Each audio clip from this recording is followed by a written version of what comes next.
This is Kevin, and one of Kevin's problems is he has bitten some of the other dogs as well as his guardians when he's overexcited.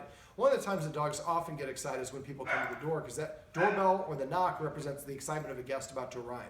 Being a herding breed, I think that after going through the session with the clients, I think he thinks his job, the way he contributes to this family, is by being in charge of security. But he's an anxious dog, and we haven't trained him to do this, so this is not something he's equipped to do. In a minute, one of the guardians is going to ring the doorbell, pretending to be a guest. What I would recommend you guys do is practice it with each other. So when you're coming home, don't use the garage door. Park in the street and text the person ahead of time, hey, want to do the door exercise? They say, yep. You park in the street, you come up and you ring the doorbell and knock. Now they're going to ring the doorbell and knock back and forth, so I want to make it the worst case scenario. Now when this happens, I'm going to have the guardian actually stay seated where he is, and he's just going to turn and face the camera that way so he can watch me go through this. When I get up, I'm going to get up very casually, because if I get up and I'm moving fast, that tells the dog that I'm upset or I'm worried about something. So first thing I'm going to do is I'm going to make the dog move behind an invisible boundary away from the door. Then I'm going to move backwards towards the door in a very structured way, keeping my authority or my front facing the dog. If I turn my authority is going towards the door, the dog will come out. So you have to stay there, just kind of pivot and watch it.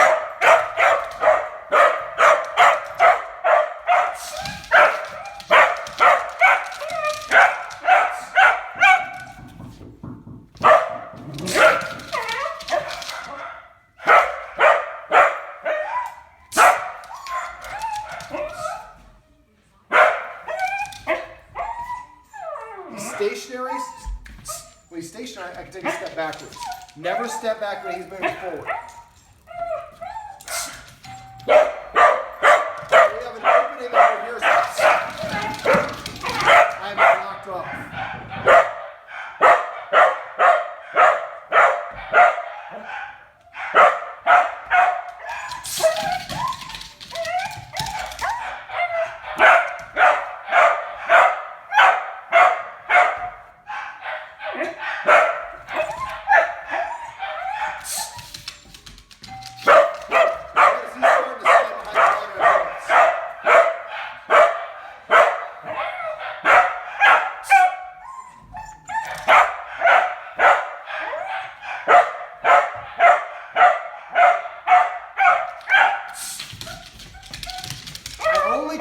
I only react when he crosses the line.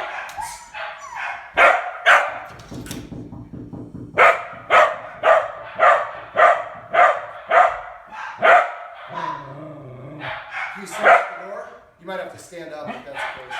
You might want to just kneel down there so you can get the dog in the shot too. What I want to do is I want to recreate all the sounds that are associated with the door open. So first one is the deadbolt.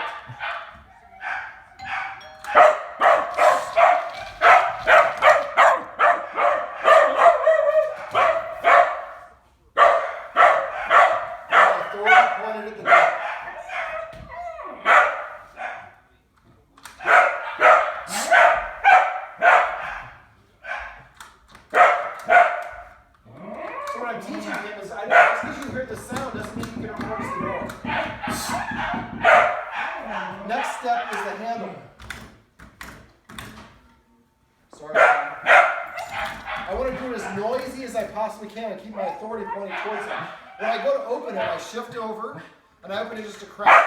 Now he's staying behind the line, I want him to stay behind. When I open it, I walk in front of the door.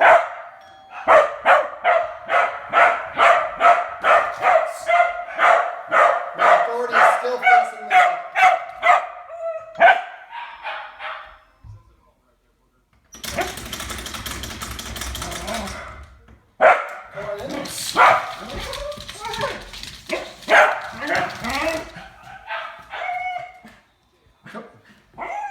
Now at any point if he crosses the line, I abort and I rush towards him.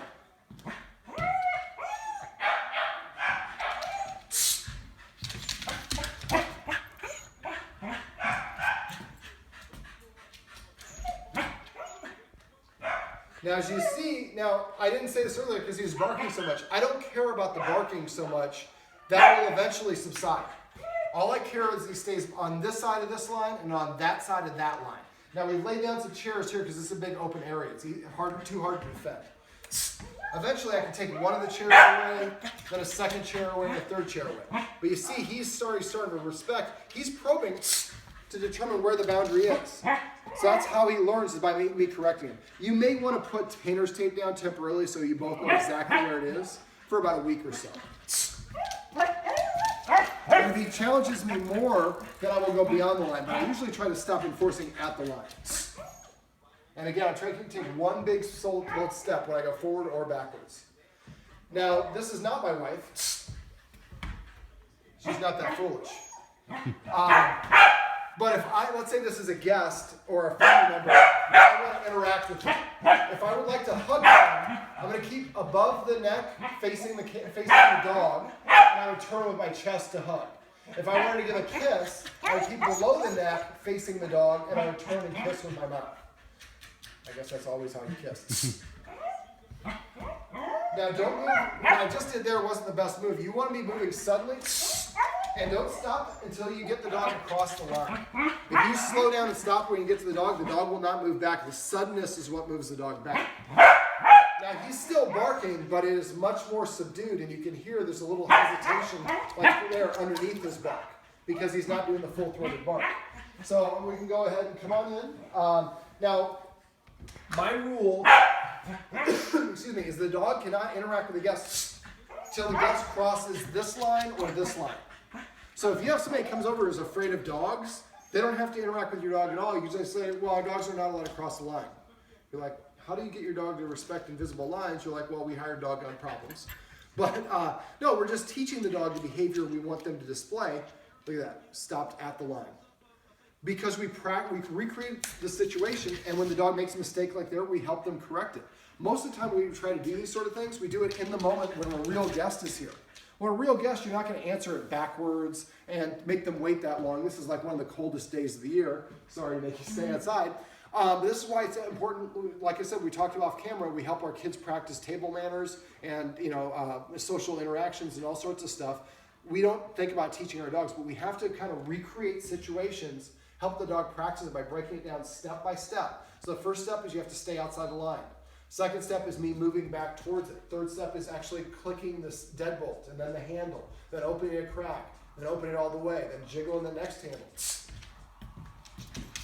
And I keep doing those things until the dog, and I keep on doing that same step till the dog behaves the way I want through that step. Then I move to the next one. And eventually, we can go through the whole process and the dog knows how to behave each individual step because we taught them how to do it. Now, we have 3 dogs here, and Kevin here has redirected aggression occasionally towards the other dogs. So I would not, and when he does it, he does it in an excited capacity. He is excited for this. So this is not a time to practice him with the other dogs. What I would do is practice each dog independently. I try to have each dog practice at least once a day for the next week. So what you should know is you need less and less correction, there's less and less barking, and eventually what will happen is the dog will get up, walk over here and stop at the line and be like, are you going to answer the door or what? Now I want them to be able to see the door, so if it's whoever's answering the door has a problem, the dog can be there to help you in a second. But we want them in a support capacity. If you go to the door and answer the door with the dog in front of you, the dog thinks that you are assisting the dog as opposed to the dog being there to assist you. So this is how you can teach a dog how to behave at the door.